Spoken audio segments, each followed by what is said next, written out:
This is the Danger Close podcast, Beyond the Books with me, Jack Carr.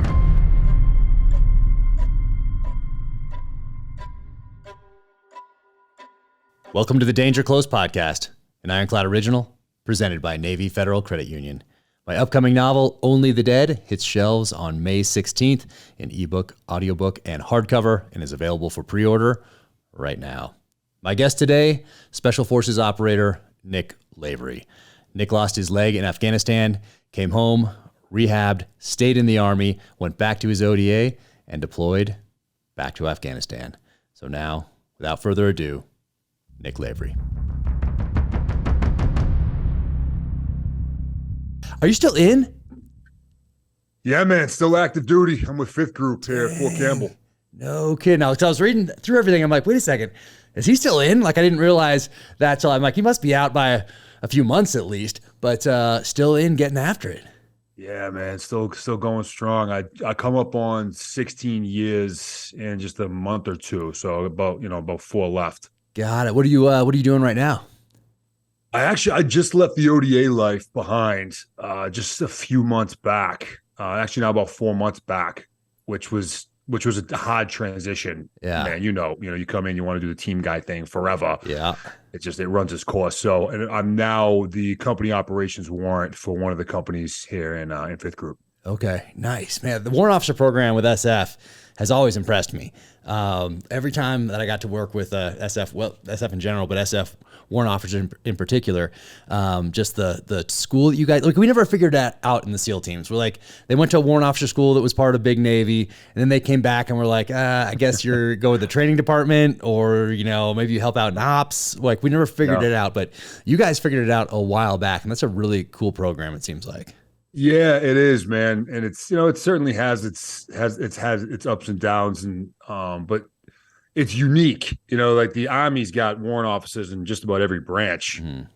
But in SF it's just wildly different than any other of the branch warrants, which is why we have our own school. So every other warrant in the Army will go down to Fort Rucker to go to the warrant officer course, including pilots. For us, we go to Fort Bragg, and we kind of do our own thing just because it's so unique. Yeah, no, it's really cool. I want to ask you more about that, but since all people are seeing on the screen right now is, your face, but this picture right here on the cover of your book, Objective Secure, I'm trying to remember where I first saw this, but I saw this a long time ago, and I forget how I saw it, if someone sent it to me or if it was like picked up on a, I don't know if the Army put it out with like public affairs officer on something like Army Times or something like that. Is that where a lot of that? Yeah, okay. There's a lot of that. Yeah. So for people that don't see, I want to read something from the beginning of your book right here, and then we'll come back to it.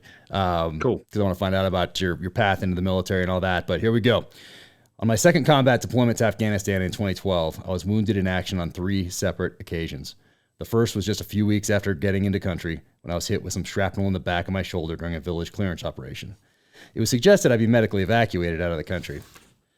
For medical treatment, I refused. The second was a couple months later, when I was shot in the face while extracting our detachment commander from a burning truck following an improvised explosive device-initiated ambush.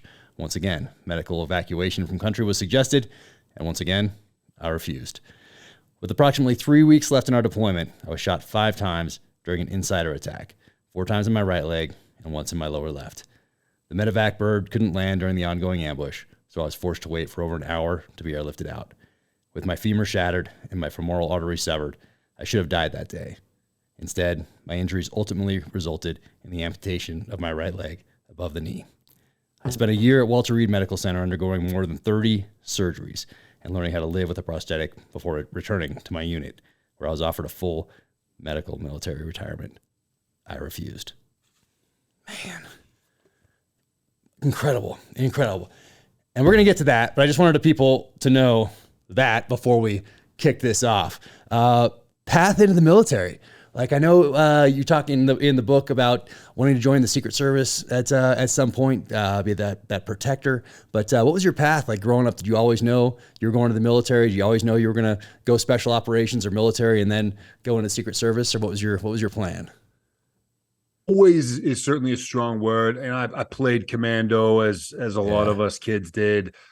I really started looking at the military more seriously when I got into high school. Really just because I lacked direction. Other than athletics, I had not much positive anchor in me towards anything. So I strived for strength. I strived to be respected, and actually becoming a Marine was going to be the way I was going to do that. And I skipped school one day and I went downtown Boston. And I met with the Marine Corps recruiter who told me, well, first off, stop skipping school, get your degree, and then come talk to me after that and we'll get you in. So it gave me kind of a direction. And really the only thing that prevented that from happening was I started getting recruited to play football in college. Otherwise, 99% guaranteed I would have enlisted likely into the Marine Corps. Ultimately ended up going to school purely just to play ball. Again, horrible academic, did the bare minimum. And then my sophomore year of college, was 9/11. And, similar to, a lot of the people, service members of my era that, were old enough to appreciate the gravity of the situation and feeling like they wanted to be part of that response, I fall into that exact same category. Yeah. So that really is what reinvigorated my need and my desire to serve. And I really struggled to stay in school at that point because I was hungry to get in the game. I knew the game was kicking off and I wanted to be in the game. Ultimately listened to some mentors and some family and friends. I stayed in, I grinded out the rest of my degree, and then I looked at options to come in right after that. Nice. What? Who in your family did you talk to? Did you have military service in your family, or did you have friends that you talked to, or just kind of figured it out through people that looked at it with a little bit different perspective than you had as a sophomore, junior in college? Yeah, I really didn't take the counsel from military personnel. These were just more people I respected that I knew had, my best interest at heart. So I don't come from a real robust military family. My grandfather was the very tail end of World War II. I had an uncle that served in the Navy for like 15 minutes. And really that was it. So I didn't grow up with this real robust, in this military dynamic, which actually made it kind of ironic in a lot of ways where once I made the decision, I told my father, I think he was the first person I told. And I said, hey, Dad, I'm going to go in and this is what I'm going to do. And he told me, he's like flat out, he's like, no, you're not doing that. He basically tried to send me to my room and just and ground me. I was 24 years old. I was a grown ass man. And I had already made the decision. It's just, it's ironic because he's of course now, my biggest fan. He's all into it. He reads all the books and stuff like that. Man, that is so wild. So you're in college. When did you decide to, when did you learn about the SF X-ray program, baby SF program? They used to call it back in the day, which for those listening is a path where you could go essentially directly into SF if you pass these different selection and assessments along the way, without having to go to big Army first and then work your way into SF. They did it in the early 80s, I think, first, and then they did it again after 9/11. But when did you find out about the X-ray program or about SF and decide not to go Marine Corps? So at this point, I was extremely confident that I would be best utilized and I really wanted to be within special operations. Yeah. So, just graduated college. The internet's now a thing, right? It's 2006 timeframe. Like then, as it is today, as you can appreciate, when you think of who the baddest dudes on the planet, the Navy SEALs come to mind really, really fast, right? Which isn't done necessarily by accident, and it works out great. So my first goal was to become a SEAL. I want to be the baddest dude in the mix. So I walked into a recruiter station in Boston that had the Navy, the Marine Corps, and the Army all in the same building. And at this point, recruiting stations, there were lines out the door still to get in, even though, it was 5-6 years past 9/11. We're now surging in Afghanistan. We're surging in Iraq. We're very much in the game. The desire to serve was certainly there. I walked in the Navy station. I said, hey, I want to be a SEAL.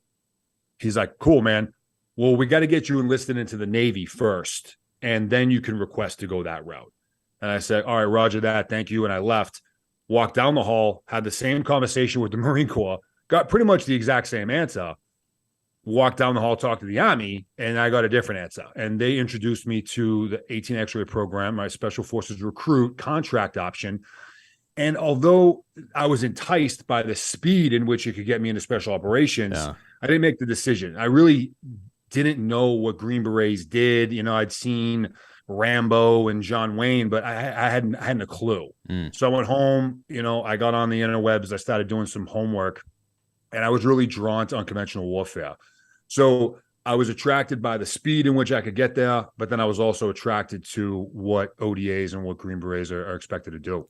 Yeah. I mean, growing up, I read everything I possibly could on special operations in general. I was focused on SEALs, but there wasn't very much written in the early mid '80s about SEALs. So I was reading everything on counterinsurgencies and insurgencies and special operations and everything I could possibly find. And there was a lot more, I think, back then in the late 70s, early 80s, mid 80s on SF than there was on SEALs at the time.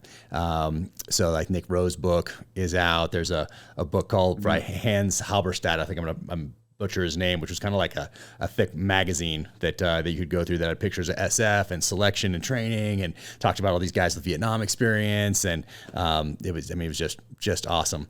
So I did a lot of reading, but it's amazing how you can walk into a recruiter and they can just give you either bad information or turn you off completely towards something, or just be difficult with you. And you can just open the door and go, okay, I'll go check out the Marine Corps. I'll go check out the Army. I'll do it. You know, that's incredible. But I'm glad the SF X-ray program existed back then, because you know, otherwise you have to go into the Army, go infantry, go airborne, go Ranger, go SF. There was like a path when there wasn't the baby program or the X-ray program. And then for SEAL teams, same thing. It was called the Dive Farer program, where it gave you it guaranteed you could try out in boot camp. And I was like, Roger that. That's what I want right there. But what I didn't know is that everybody got a chance to try out in boot camp. They just say, hey, anybody wants to try? So they just get you for 6 years instead of 4. Like they just get you that any way they can. But that's just how it goes. So you go in, boot camp, and then you go to airborne, or what's the X-ray program pipeline look like? Yeah, it's a little different today than it was, back then. But come in basic training. You go the infantry route when you come in as an 18 X-ray. You go through all the same exact initial entry protocol that an infantryman would. So we go to Fort Benning. We do the infantry style basic training and AIT, which is collapsed into one long training iteration. From there, right down the street, also Fort Benning Airborne School, knock that out, boom. And then you head to Fort Bragg. At the time, and I believe we still have it, we had a preparatory program specifically for 18 X-rays prior to going into selection. And this was just to give those of us off the street that really didn't have any Army experience just a little bit more land navigation, rucking, knot tying, kind of like very simple, basic, like tactical tasks that we probably didn't get in basic training and would need in selection. That at the time was a 5-week program that you would do. And you go down to Camp McCall, you train Monday through Friday. There's a ton of PT, a ton of rucking, just they'd kick your ass and then teach you some stuff in between. Well, at the end of the first week, they made it clear to us that the upcoming selection class that was going to be starting on Monday was actually short of a handful of slots. Okay. So they asked for volunteers to who wanted to go to selection early. And I was one of them. I was like, yep, I'm ready to go. Like the sooner I can get there, the better. So my SOPSI, my Special Operations Preparatory course, was condensed to 5 days. And then I was in selection. At the time, it was 2 weeks long. They've played around with the duration of SFAS, Special Forces Assessment and Selection, anywhere from 14 up to 23 days. And they kind of play around with that over time. Now it's around 20, 21. I think they realized that the 14-day model, which is the one I went through, they really took 3 weeks worth of stuff and just condensed it into a 2-week period. Yeah. And they were just breaking people off. And they were looking at kind of the risk reward of driving guys that hot in the paint for that long. And they were just losing out on what probably would be solid candidates. So now it's 20, 21 days. When I went through, it was 14. Then you get selected. It's a great moment in time. I'm sure you've been in that exact same position, just, obviously with the Navy and with the SEALs. And then you go into the Special Forces qualification course. And that, at the time that I went through, took me about 18 months to get through. Now it's much more streamlined. The training is all relatively the exact same, but they've just they've mitigated how much white space exists in between the phases of training. So guys are moving through much faster. Yeah. Whereas when I went through, sometimes you'd have like a month, 6-week gap in between training iterations. And I actually learned that a lot of guys were getting dropped from the course during the time that they had off because they were going downtown Fayetteville, they're getting into trouble, they're getting into a bar fight or like whatever it was. So now it's much more streamlined for me. The Q course took a little over a year and a half. And were you in there with guys that have been in the Army for 4, 5, 6, 7, 8 years? Yeah, it was a good mix. Yeah. We had a bunch of x-rays back then. The x-ray program, SF Baby program was massive. Yeah. So my selection class, which most selections are around 250 to 300 guys, I want to say there was like 100 of us that were x-rays. Okay. So there was a ton. So we were intermixed, and you could usually tell who was who pretty fast, whether that was just by age or the x-rays would come in. And what we would make up for with our inexperience was just our physicality. Because really all we did for months and months and months and months leading up to selection was train for selection. Whereas the active duty guys, the people that were already service members and soldiers, they had to do their job still, most of them anyway. And then they had to train up for selection in addition to that. So there was pros and cons, certainly. And once you got into kind of that small group, those team environments that happened during selection, you were able to kind of leverage everyone's, strengths. Yeah. Did any of those guys who'd been in for 6, 7, 8 years coming from Range Regiment or wherever else look down on you guys like, I had to do my time. I know how to polish my boots. I know how to do this stuff. You don't even know how to salute correctly. Like, was there any of that stuff going on? Not much. I don't really remember much of that at all going on in selection. At that point, people are typically just kind of hyper-focused on performing. And then, when you get into team week and you're doing these things as a small group, it's just, hey, like, what are your strengths? What are my gaps? What are our weaknesses? I want to take advantage of whatever I can because I just got to get to the finish line of this thing. Yeah. What was your MOS? When I finished the Q course, I was the 18 Bravo, which are the weapons and tactics guys. Nice. There you go. That's what you want right there, huh? I asked for it. Yeah, I asked for it. And back then, it's actually still the same now. I just recently confirmed with one of my buddies who's a selection cadre. Once you get selected, you get to request your MOS and you get to request your language. So every Green Beret has to be proficient in a foreign language. Well, your language is associated with what group you get assigned to because SF is regionally aligned. So everyone requests their MOS and their language. And the top 10% of the performers in selection will get what they request. And then the rest, it's, hey, we'll give you what you can if we can, but, we got to spread the love around to the groups. Right. So I happen to fall into that category. So I got the language I wanted, and then I got the MOS that I wanted. Nice. What was your language? It was Russian. Oh, coming out of the course. Yeah. No kidding. And at what point do you do that? Because I think they've messed around with that too, right? When you do the language portion over the last 30 years or so. What portion of the course did you do Russian? How long was it? So for me, that was towards the tail end of the Q course, and it was 6 months of just pure language. At Bragg? And the only thing, at Bragg, the only thing I had following language was Robin Sage, which is like the massive, field problem exercise that you all do at the end of selection. Mm-hmm. So for me, it went a bunch of tactical stuff, 6 months in the classroom, struggling through Russian, and then into the field to kind of act like a Green Beret that you feel like you already are. Yeah. And then, graduate and head to the teams. Nice. Did any of it trip you up, or were you just charge right through? I didn't have much issues, man. Yeah. No, I mean, it was challenging. Actually, language was probably the most difficult part of the Q course for me. Especially Russian. Why'd you choose Russian? Because I wanted to go to third group, which was at Fort Bragg. So my language selection was based off of the unit I wanted to go to. And I wanted to go to third group because all they did was Afghanistan. Even though they've also played around with what groups has different AOs at different times. So when Afghanistan kicked off and Iraq was going, both fall within CENTCOM. It was just too much for fifth group, which owns CENTCOM, to manage. You have two full-blown conflicts. So they kind of restructured who was doing what, and they gave Afghanistan to third group. I want to go to Afghanistan. Third group was only going there. That's why I chose Russian, so I could go there. Wow. Yeah. Russian seems like a difficult one. especially with no back. You didn't have a background. Did you have a background in any language? No, man, it was brutal. It was brutal. Yeah. Oh man, when you left there, did you feel like you left with a? Did they have the numbers attached to it like they do at DLI, like a 2+2, however they do that? How'd you do? Or do you have to get a minimum something to graduate and move on with the language?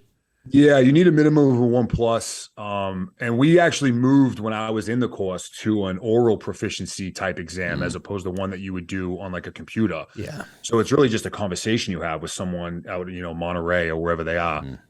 I got the minimum, which I was happy to take. Yeah. And then as soon as I got to my unit, I got to third group. And as soon as I get there, they're like, cool, you speak Russian? Awesome. Well, there's not a lot of that going on right now. We need you to go learn Dari. So I literally turned around and went straight back to language school so I could learn Dari.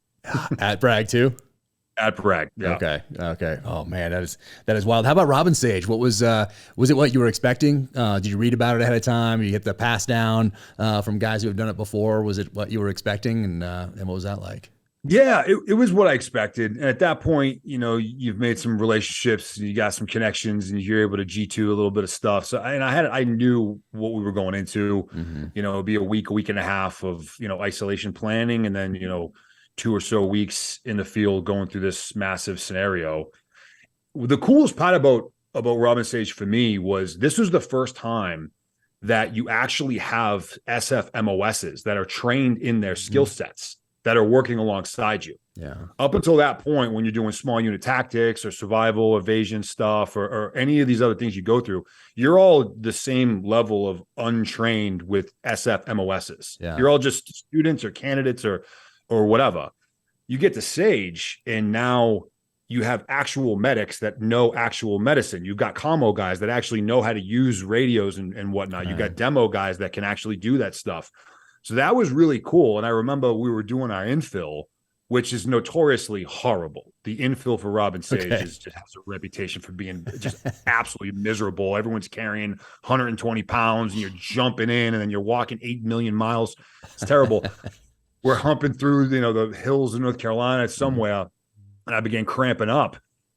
And sure enough, an actual medic shows up. And this was the first time that I actually had that experience and realized like, oh, wow, these guys around me actually know how to do some stuff. And it was cool. So it was, it's that first glimpse of what it's like to work on an ODA.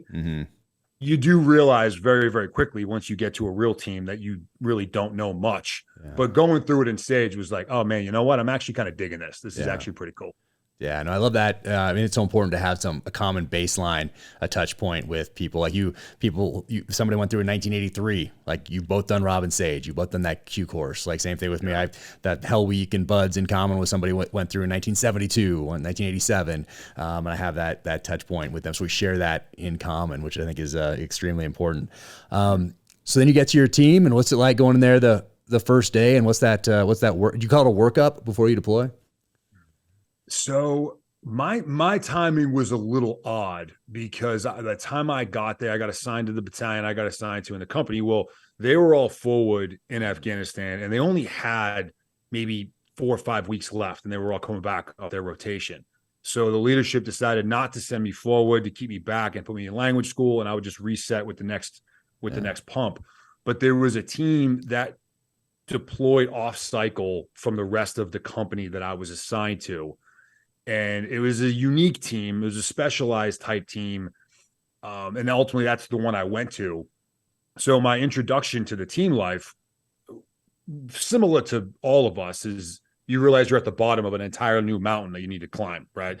You graduate, you get that little green hat on your head, you feel like the ultimate badass, and then you show up on day one and you're like, oh, wow, I don't know like anything. I got like a whole lot of work still to do. That's when you like really begin to learn your job. My team I went to was comprised of all really senior dudes who had been around, who had seen quite a bit of stuff and done quite a bit of stuff. So I was still the cherry, still the nug, new guy, but I was surrounded by a lot of senior guys that just began dumping their, wisdom into me. And it's like drinking out of a fire hose, man. But they set me off on a really great path. Yeah. And what does that pre-deployment training cycle look like for you? Are you guys training mostly on Bragg? Are you flying around the country doing things in preparation to go to Afghanistan? Or what's that look like? Yeah. Most of what we did because of the uniqueness of the team, was on Bragg. We were in DC quite a bit. We were in Tampa a little bit. And, we went down to Fort Bliss for a PMT train up. And then we were out the door and over in Afghanistan. And that's your first deployment. And what year is this now? January of 2011. Okay. So how many do you do before you get your 3 engagements where you're wounded?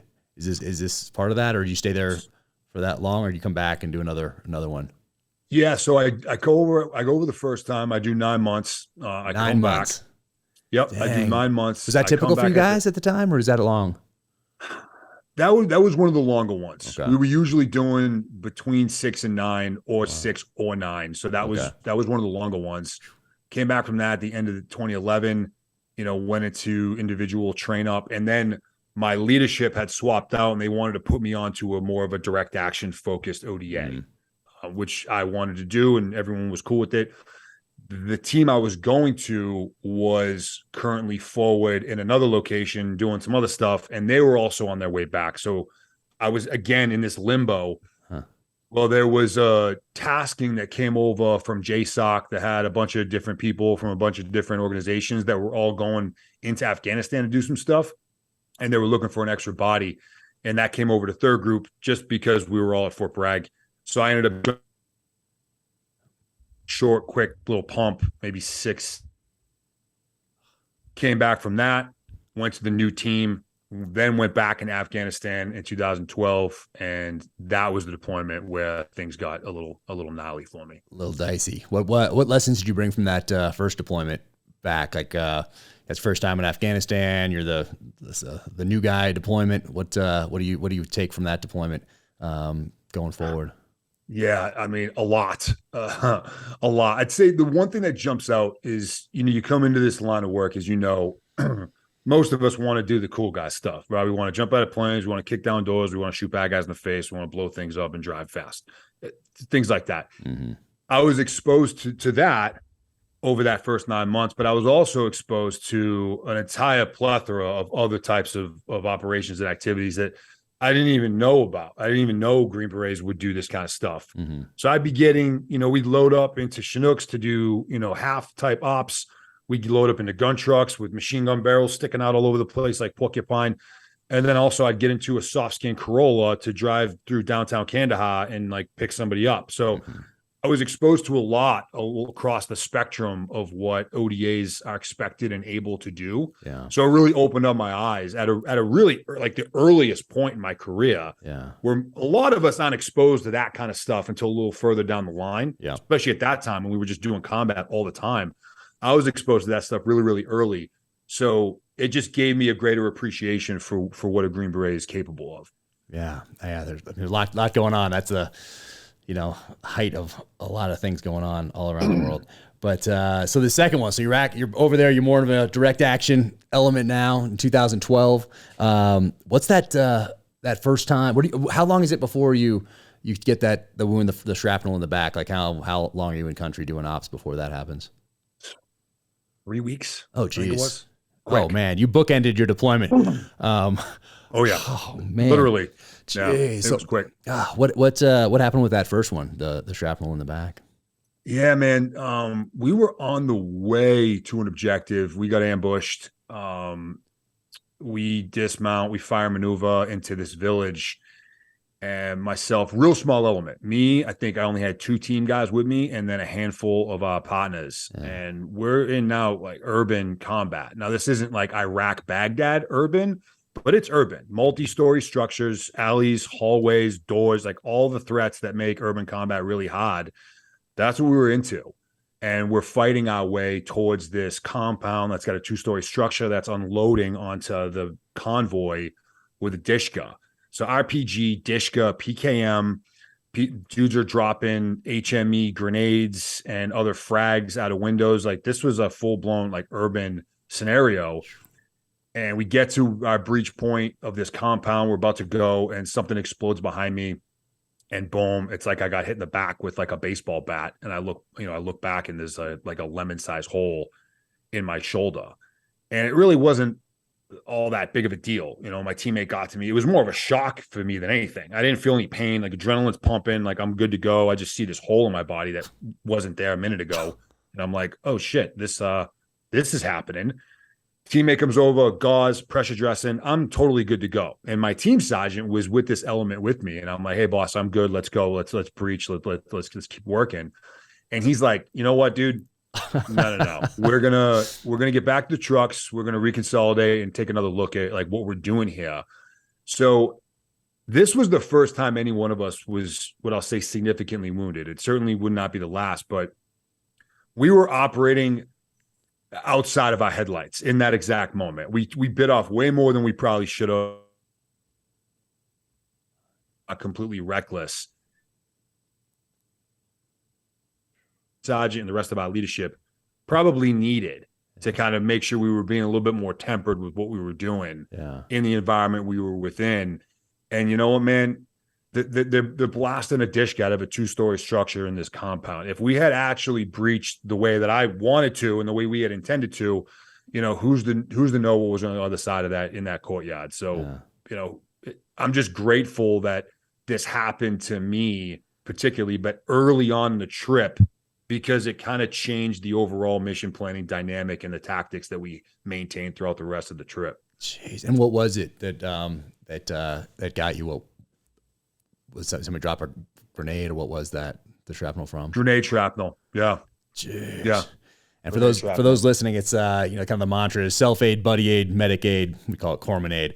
So you're supposed to take care of yourself first, but it seems like that is a spot where you very little difficult to get to stuff with gauze or whatever you're gonna do. Oh man, that is wild. So you get back in the trucks, reconsolidate, you go back to base, and then someone takes a closer look at it, or what's going on there? So we ended up aborting the mission, and we head back to the house. Our medic takes a closer look at it. He's like, yeah, you know what, dude? I think we need to get you in front of a doc. I throw just a childish temper tantrum because I don't want to leave at all. You know, leadership says, nope, like we're going to get you in front of a doc. So medevac comes out, picks me up, you know, flies me out, gets me in front of a doctor, takes a look at it. You know, the treatment for something like this is quite basic. You know, they can't sew it shut because it can leave an open cavity that could be prone to infection. So the way they treat it is they basically just pack this wound with this antiseptic gauze like 3 or 4 times a day just to let it gradually heal from the inside out. Wow. So after being at this location that had one of our higher headquarters for about a week, I was like, okay, this is pretty simple. I can handle this myself. My teammates, my medic can certainly handle this themselves.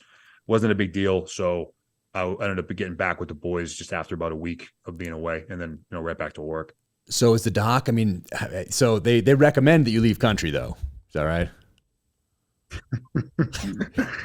Yeah. The story in which how I got back after a week is funny. I'll tell it fast. So I get originally flown out to where our AOB headquarters was located. So that's our company level command, company commander, company sergeant major, company operations warrant, and a host of support personnel.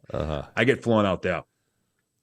Well, the only flights, rotary wing, that could get me back to where we were working were all generated out of Bagram, right, out of Bath. So I knew I needed to get to Bagram to get on a helicopter to get back to my guys. After maybe 4 or 5 days of being where AOB was, I lose my mind, and I'm like, that's it. I'm out of here. So I grab one of my buddies, and I have him take me down to the tarmac, and I go from one C-130 to a next, asking who's flying to Bagram, until I find one. The crew's like, well, we're taking off right now. I'm like, can I come with you? They're like, sure. So I just jump on the plane with all my gear and take off. I don't tell anybody that I'm leaving. Oh, wow. I fly across the country to Bagram, land there, make my way over to Camp Montron, which is one of the SF compounds we had on Bagram. I walk into the JOC, and now I'm at the SODIF level command team, so my battalion command team. And I'm like, hey, I need a ride back to Jalrez, which is the district we were working out of. And there was a lot of confusion at first as to why I was there. And a company sergeant major comes in, and he's like, what are you doing here? And I'm like, oh, here we go. And then the phone rings as I'm trying to come up with some less subordinate reason for why I'm there. And I've disobeyed a direct order. The phone rings. He picks it up, and he's like, oh, yeah, no, he's standing right in front of me right now. And I'm like, this is definitely about me. dude, I don't know if I'm going to get court-martialed or like what's going to happen. I just know that I violated a direct order. And it was my company sergeant major on the phone calling from the place I had just left. Yeah. I get on the phone with him. He has some choice words for me for about 5 minutes, understandably so. But then at the end of that, he's like, listen, man, I get it. All right. Like, I get it. You know, your heart's in the right place. Just, you know, don't ever do that again. But I understand why you're doing what you're doing. So I'm like, okay, cool. Crisis averted. And I'm not kidding, Jack. This was my first time ever being in a jock. Okay. Right? Ever being in a job with the screens and with like all the stuff. And like, I had never seen the inside of one before. Like, I work on the other side of what these guys are, awesome. you know, seeing. Yeah. This is my first time in this jock. It's got the stadium seating. It's got all the stuff. It's got all the assets and all the personnel and whatnot. Yeah. Well, in that moment, the red light goes off. We've got troops in contact, like essential personnel only. People are coming, people are going, people are spinning up phones and comms and mics and computer screens and whatnot. Well, it's my ODA that's now in a gunfight. And I'm watching this on a television screen. And my team sergeant takes a round through the abdomen. And I'm witnessing this from the sidelines. It just drove me insane. Yeah. And again, it was really childish, my response to that. I was throwing chairs and, you know, acting like a kid. But my SOTF commander was understanding of that. So despite what the doctor had wanted and despite the concerns for me with infection, they put me back in a helicopter that night and I was back with the boys. That's amazing. The infection is really what you're worried about at this point. And that's I think it's very rare for a company commander or a battalion commander or that command team to be like, to take that risk with one of their guys that, especially in Afghanistan, where it could really get infected. That's pretty wild that they did that. That's yeah. Did you talk to them later about it? Did you were like, why did you guys allow me to stay? I don't think I've ever asked them that. You know, the story of me, quote, hijacking a C-130, because of course that the story's been embellished like times a million. That still comes up every now and then. Like, hey, remember that time Nick stole a plane and flew to Bagram? I'm like, that's not what happened, but okay, fine. I guess it sounds cooler when you say it like that. But it was one of those things, man. I mean, everyone understood. And it's a unique time period. And I got soldiers of today, like especially the young ones that hear this story, like do not operate this way. You know, this is when you're in combat, like actual combat, it's a different world. And there's a little bit more understanding with some, what now would probably be erratic and unprofessional decision-making. There's a little bit more of a grace period, a little bit more understanding when you're in that kind of environment that's that chaotic and you're that eager to get back to where you know you need to be. Right. Oh man. What, how long are you then on the ground before you have your next wound, shot in the face? How long are you operating before that happens? About 6 weeks. It was like mid to end of November 27th. I know the date exactly. Yeah. What happened on that? Yeah, one? about 6 weeks apart. Yeah. So that one, man, we were on our way back from an op. We were mounted driving. Lead vehicle hits a massive IED, and we had hit a bunch of IEDs prior. Nothing to this scale. I mean, this thing was estimated 300-400 pounds of HME, and it just picked up a MAT-V and just chucked it off the side of the road. I was operating out of the trail vehicle out of a hatch, and so it literally happened right in front of me, and about 300-400 meters in front of me, but right in front of me. And I'm watching this truck that's just being launched off the side of the road, and one of my teammates, who is the turret gunner, is flying through the air like a lawn dot. And my first thought is everyone's dead. There's no way anyone is surviving this explosion. And I end up jumping out of this hatch and I take off on foot towards the wreckage, which, you know, isn't what I'm supposed to be doing in that scenario. Like, we have mounted react to IED SOPs, and, you know, jumping out of a moving vehicle and taking off on foot is definitely not one of them. So I let my emotions get the best of me. Something that, you know, I can look back and in retrospect and analyze and use as a teaching point of the importance of training and SOPs and like why we do things a certain way. This is an example of really what not to do. This is initiation of a complex ambush. So we drive this, IED goes off, boom. We're in an L-shaped ambush, PKM, RPG, all launching, full-blown gunfight. I'm in a dead sprint towards the vehicle. It landed off the side of the road in this apple orchard. Slide down the depression. I trip and fall, and I look back, and I had tripped over my teammate, who was the turret gun, fellow 18 Bravo. He and I actually went to the Q course together, and I'm in shock that this dude's alive, and he's very much alive. His leg snapped in half right below his knee. He's bleeding from the mouth. He's dealing with some initial blast injury, but he's relatively okay, all things considered. So I'm doing kind of a quick sweep on him. I start hearing a different sound of bullets hitting the truck. And there's 3 dismounts that are now moving towards the vehicle, just kind of blasting away at it. They hadn't seen me yet. So I had to make a really hard decision to leave my friend, who was there, scared, crying, asking me for help. And I'm like, dude, I got to go. First time I've been put in that position, really awkward, difficult position to be in. Leave him, smoke 2 out of the 3 of these dudes. The third one, you can't make this up. This could maybe be something in one of your future books. I'm taking notes. Yeah, start taking notes. This third guy takes off running kind of on an angle away from me, and he's firing his AK over his shoulder as he's running away. So imagine him shooting with his thumb on the trigger, and he's just spraying, and he's moving away kind of on an oblique. Yeah. I'm maneuvering through this apple orchard trying to get a shot, and next thing you know, I'm staring up at the sky. I didn't know I had been shot. I thought I had hit a tree branch that had just knocked me over. And I pop up and I look around, I check, fingers and toes, everything's there. I'm like, okay, I don't know what that was, but I'm fine. I go to re-engage this dude, and then I realize that the vehicle with our guys in it is now on fire. And I hadn't checked it. I don't know who's in it. I've only seen my boy Nate. I don't know what's going on with the rest of the guys. So I have to leave this guy, this enemy fighter who I really wanted to kill, because I decided to prioritize checking the status of the vehicle. Thankfully, the passenger door had been blown off the hinges because those things weigh like 800 pounds. So the truck had landed on its driver's side door. So the passenger door was facing the sky, and that was the only access point that I could see. It basically was just a pile of metal at this point with flames coming out of the back. So I climb up the truck, I look in, and our detachment commander, our team leader, is in the cab. And he's actually on the radio trying to relay a sit rep to hire, which says a lot about that guy. It says a lot about training, but it also says a lot about him as an individual. He's busted up bad. One of his legs is hanging on by a thread just below the knee. The other one's mangled. He's got a massive arterial bleed coming out of his armpit.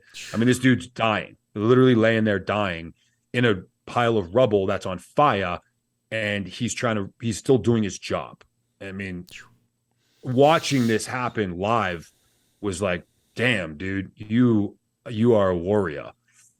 And it's one of those moments where, we're still receiving kind of inaccurate enemy fire, and the rounds from the inside the vehicle now all start cooking off because of the heat. So I'm looking inside this vehicle. It's like I'm looking inside of a bag of popcorn. We're taking enemy fire. The fire's raging. I'm like, okay, this is one of those situations where I'm quite confident neither one of us are making it out of this. But I cannot leave this guy. I cannot leave this guy. So I climb in the cab. I kind of shimmy him up towards my entry point. I jump out. Basically just deadlift this dude up and out. And at this point, some of my teammates and some of the partner force guys had showed up. So I just chuck him off the side of the truck. They grab him, take him away. The 6 guys in that vehicle total. Amazingly enough, all of them lived. And it wasn't until hours later when we set up a CCP and we were treating and waiting for a medevac bird to come in, one of my teammates had come over to me and he one of our teammates, and he's been clipped. Jeez. Man, you're was it your company commander in that you pulled out? What are the guys working on? Team leader. Our team leader. Yeah. Wow, man, you get an 18 Delta on him right away. What are they doing? Like, what are they prioritizing there? Arterial bleed, and then they're putting tourniquets on, or do you have multiple guys doing that at the same time, or what does that look like? Yep. So yeah, tourniquets to the legs was I believe the first intervention that was put on. And they were able to get a kind of a ready-made junctional tourniquet to the upper arm that was able to pinch that off as well. He's a guy that without question should be dead. He's a below the knee amputee right now. He's out and he retired, but he stayed in for quite a while. He actually took over command of selection out of Fort Bragg for a while. He was banged up pretty good. The guy I was working on, his eyeball had come out of his head. So I was actually in the process of putting his eye back in his face and gauzing that up when my teammate came over to me. And so he's holding me. I'm putting John's eye back in his head. And we got the other 6 dudes. And really, our senior medic, he was triaging most of the time. You know, when you've got like a mass cal scenario, the medics usually, I should say, are really just going from one patient to the next, monitoring the status of what's going on and giving direction as to what the caregiver needs to do. Because if they get too sucked in on one patient, then they lose control of the overall medical scenario. So those of us non-medics were the ones that were actually treating most of these guys. Jeez. So he comes up to you and lets you know that you've got a little something going on. And what is that like? Like what do you do? Do you keep working on your guy? What do you do for yours? Yeah, so I finished working on John. My teammate Adam's holding some gauze on my face. I'm not really sure what he's doing. He's just like, dude, you're bleeding profusely. I'm like, yeah, okay. And again, in my head, it's like, yeah, I ran into a tree. It's like, it's fine. It's a scratch. Like, no big deal. I feel like you're overreacting right now, but I'm focused on my work and I'll deal with you as you're like massaging my face for some reason. I'll deal with you later. And so once the guys were all packaged up and set for medevac, you know, we cleared a CCP, we get the gunfight under control. Birds are coming in. Was when I just kind of took over control of my own pressure. Yeah. I still wasn't entirely sure that I had been shot. That got confirmed hours and hours and hours later. Once we got the situation under control, we got back to the house. Meta took a look at me. He's like, yep, let's get you in front of a doc as well. I was then medevaced out. And then once I got in front of a surgeon, he's like, oh, no, this is definitely a gunshot wound. And you are one lucky SOB because even just a millimeter over and you'd likely not be here or half your face would be gone. Wow. So what did it hit? And it's the guy shooting with his thumb over his shoulder, running away. Yeah. One of those rounds hits. And if it goes just a little bit the other way, like as people, well, I don't know if people know or not. A lot of people know, you never know what a bullet's going to do when it hits something. It could go this way, that way, up, down. You never know. And it hits a millimeter the other way and it goes through your brain and you're friggin' done. Done. It literally just grazed the side and, you know, it looked ugly and it did clip a little artery. So it bled a lot. I hadn't seen it till I got to the hospital and, you know, they're all wanting to work on me and they're like, hey, you know, take your stuff off and get over here. We're going to take a look at this. And I had to take a piss and I was like, hey, give me a minute. That was the first time that I had looked at it. I'm in the bathroom and I look at my face and I'm like, ooh, yeah, this is kind of ugly. I owe Elliot, our senior medic, an apology because he made the right call. I was like totally in his face when he's like, dude, we're medevacing you. And I'm like, again, childish temper tantrum. Once I saw it, I was like, yeah, this is probably the right move because they actually had to cauterize it to get that artery closed and then stitch it up. So we don't have that kind of equipment on hand out at these outstations. So, I mean, as per usual, my teammates looking out for us, he made the right call. Man, is that are you back at the same facility you were at for your first wound? And are they like, this guy again? No. So this time they sent us straight to Bagram. Okay. So it was a different med crew. So they're not aware you have also a hole in your shoulder from a little while earlier, or maybe they are. But man, that is wild. So what do they do? They sew you up, make sure it's clean, recommend probably that you leave country again because of infection, and then you say no? Yeah, that's pretty much how it happened. Oh, how long do they keep you this time before you get back to the guys? It's like 3-4 days. Yeah. And really, I wanted to stay long enough to see my teammates that were there that were really banged up. Yeah. I wanted to stay with them until they got loaded up to fly to Germany and then, you know, from there on to Walter Reed. And that took like 3-4 days before they could get packaged. So once they left, then I jumped on a rotary wing bird and then I flew back out to the guys. Yeah. Jeez. And man, that is why. This is your team leader that's going to Germany and on to Walter Reed and a couple other guys. So what do they do? Does somebody pop up to that position, or do they bring somebody else in, or is somebody like how does that work out?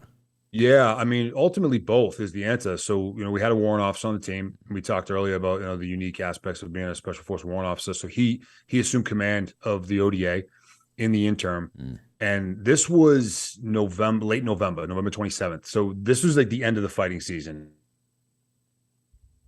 The snow's on the way and the tactical pause until the season kicks back off again, usually like late February. So our warrant officer assumed command of the ODA for a few weeks, maybe a month, and then they replaced our previous captain with a new one, with a new team leader. Okay. So we got him, Captain Andrew Peterson Keel. He came in, I want to say it was maybe like late December timeframe. All right, today I want to talk about protect.com. That is protekt.com. Started by my buddy Nick Norris from the SEAL teams, who was recently on the podcast. He's all about health and wellness and living that best life. So what we have here, hydration, immunity, energy, rest, liquid packs. Because we all want to feel our best. We dream of waking up with plenty of energy to excel at our work, our personal lives, and have a great workout every single day. But the reality is, very few of us do that. That's why Protect was started. And you can grab a convenient pack right here. This is energy. So this has been boosting me through my latest novel. And look at that. It's a liquid pack right there. You just, bam, add it to a glass, add a little water, and you are good to go. So hydration, love the hydration and the immunity and the clarity, which I'm going to take as soon as this podcast is over and I get back to writing. So all of that plus the rest. How important is that rest? Right here, take that an hour and a half before bed for some great sleep. And for hydration right here, 30 minutes after you wake up and right before your workout. So swap that daily energy drink for the energy. Try that hydration, that immunity, that rest. And they also have products like this, Reef Safe Sunscreen, SPF 50. Protect right there. And right now you can get 25% off. Go to protekt.com. That is protekt.com/dangerclose for 25% off. Go check them out. Okay. Got it. So he shows up and things have settled down a little bit. Because before I went to Afghanistan, it was earlier on. I mean, it seemed like late at the time, 2003, but ended up looking back, not as late as we thought it was going to be. And I went through that went over the mountain book, and I start highlighting all the dates. And I'm like, okay, here's an April, here's a June, here's an August, boom, boom, boom. But I kept hearing about this fighting season, and but there was a lot in the winter. And so for those listening, there were a couple books out there that kind of like an after action of the Soviet experience in Afghanistan from 79 to 89. And I could go through, read some of those engagements and read some lessons learned and where they went down and all that sort of a thing. One was kind of like what the Russians did. The other side's what the Muj did. But I went through those dates, and there was a lot in the winter. I remember that standing out to me when I went back through that and looked at all the highlighting. I'm like, okay, here's a December, here's a February, here's January. Like there was fighting in the off season. And so what are you guys doing then from December, January, February into March? Yeah, and really, it really depends on where you are. That's kind of one of the amazing things and really beautiful things of Afghanistan is you got the desert and you got the mountains. And I mean, aside from it being war torn, there was a time when Afghanistan was absolutely beautiful until it just was decimated. So depending on where you are would kind of determine when exactly that season would start or end or if anything would time out whatsoever. For us, where we were in Jalrez and Wardak, our base camp sat at like 7,900 feet. So come, mid-December, you're talking like feet of snow is just being dumped on you. And it's impossible to go anywhere. No birds can come in and land. The vehicles can't move. So it ends up being for us at that time was, a good 7-ish or so week, just kind of time out. And, you're lifting weights and you're throwing down protein shakes, and you're working on kind of some intel stuff and some other the quieter, softer aspects of what we do. But the kinetic stuff was put on pause. That kicked off again for us, kind of mid-February-ish timeframe was when we were kind of game back on. Okay. And we were leaving, I want to say, the first week of April timeframe. Okay. It's a 6-month pump. We came in September. We were going to leave sometime around April. And on March 11th, this is now 2013, same deployment. This is when I was wounded for the third time.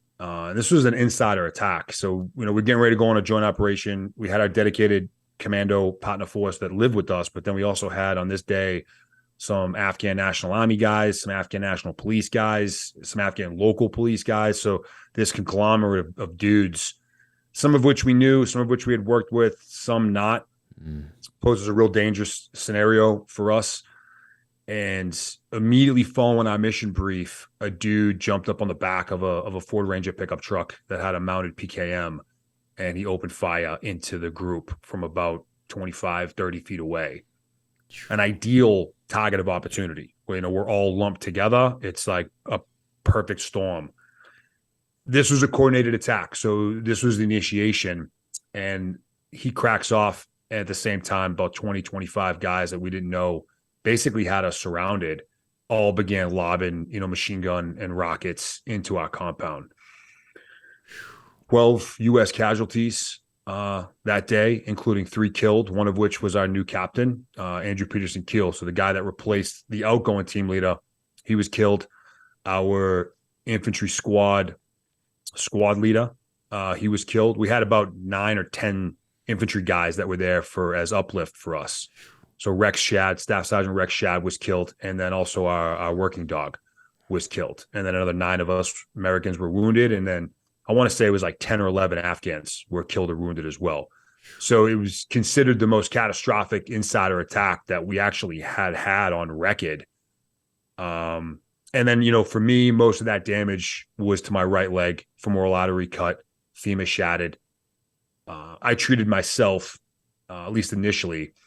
And that's you could appreciate this, man. And maybe not this like specific incident, but certainly the testament that, you train aggressively on a lot of different things, but when you do it for real, oftentimes, more often than not, it's different, right? It's just different the way that it plays out in real life, whether that's CQB or defensive driving or offensive driving. You train. And then when it's like game time, it's like a little different. Yeah.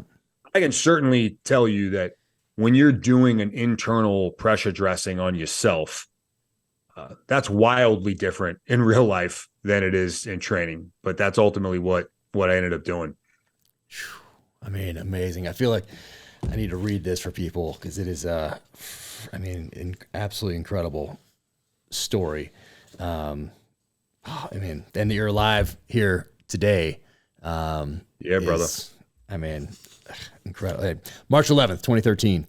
Immediately after the impact of my right leg, I knew I had been hit. A 7.62 round from a truck-mounted PKM at a range of approximately 20 feet feels like a sledgehammer.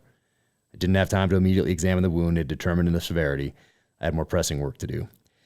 Get you and this soldier behind cover and eliminate the threat. This is what training does. It conditions your mind and body to respond accordingly. My training kicked in, and I dragged myself and Private Smith approximately 7 feet behind an armored truck. I located a rifle lying on the ground next to me, put it into action, and took a few horribly placed shots. One of my teammates eliminated the immediate threat, and although we were still receiving fire from outside the camp, I was in no position to address that problem. Check the status of Smith. Do as I tell myself.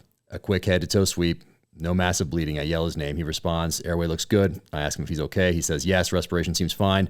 Smith is in shock, but other than that, he's all right. Check your wounds. I rip what's remaining of my pants open and expose my right leg. It doesn't look like a leg, more like something that just came out of a meat grinder. Apply a tourniquet. I rip one off my kit and slap it around what's left of my leg as high as possible in my groin. Secure it, tighten it as hard as possible, twist the windlass, and lock it in. Check for bleeding.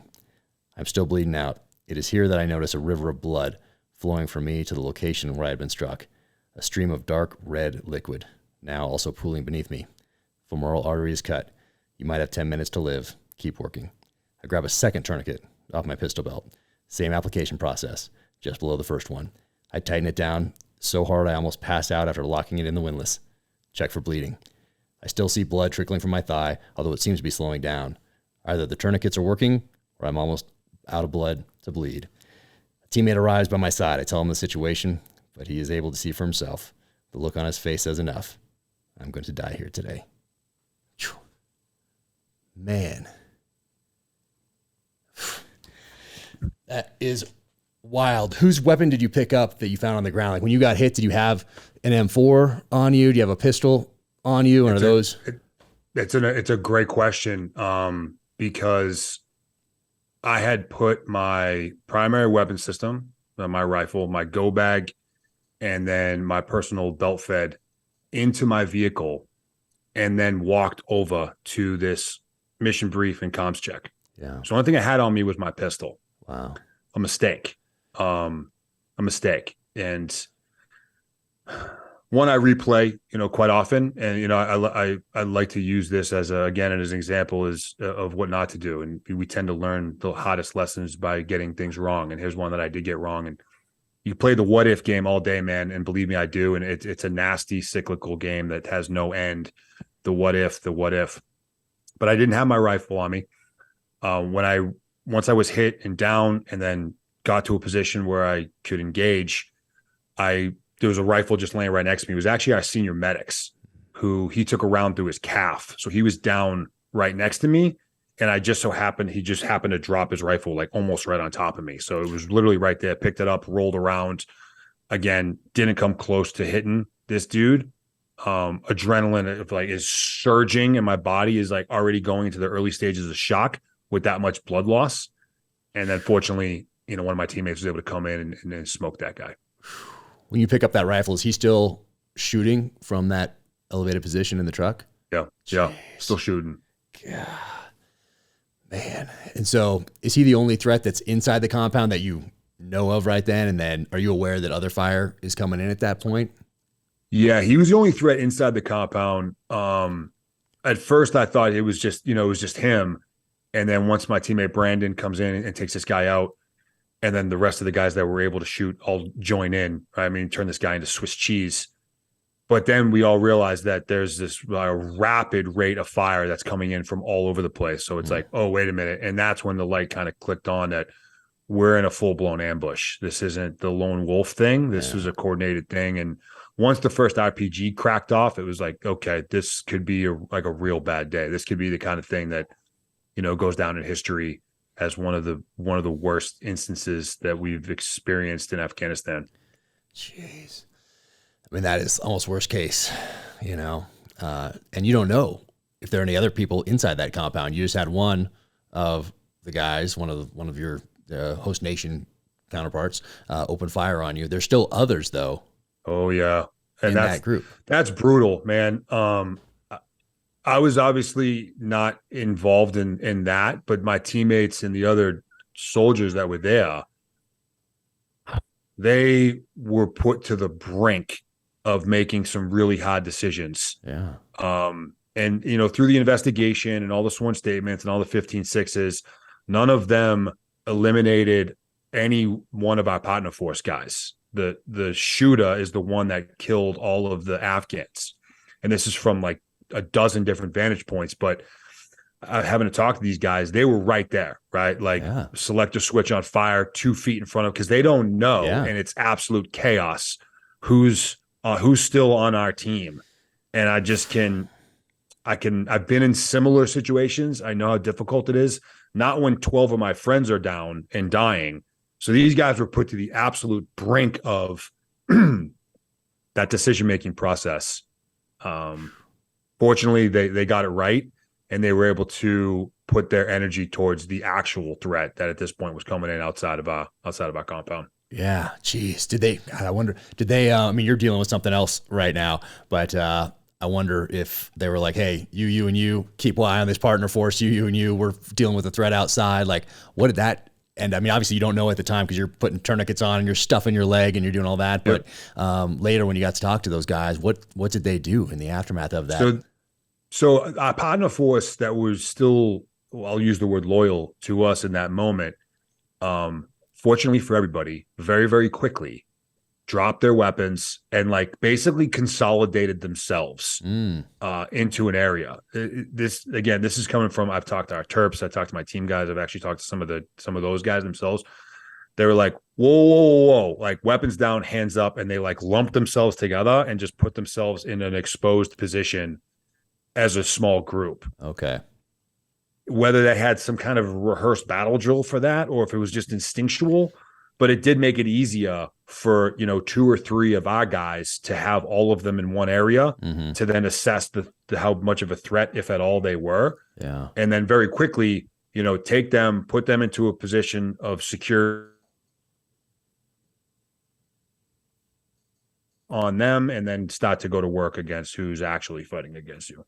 Did they have air? Do you guys have air at all come in during this time for the on the outside? Okay. Yeah. We had air on station. Fortunately, our CCT, so our Air Force Combat Controller, nice.